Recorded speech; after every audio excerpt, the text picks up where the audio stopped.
yalo matamu leo tunawaambia, kwa jingile tutabasamu na dua kuwaombea.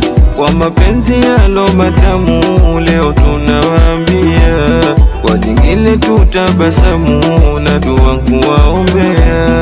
Kwa mapenzi yao mazuri kwa Mola tunaelekea, kwa nyoyo zilizo nzuri na mahaba kuyapokea.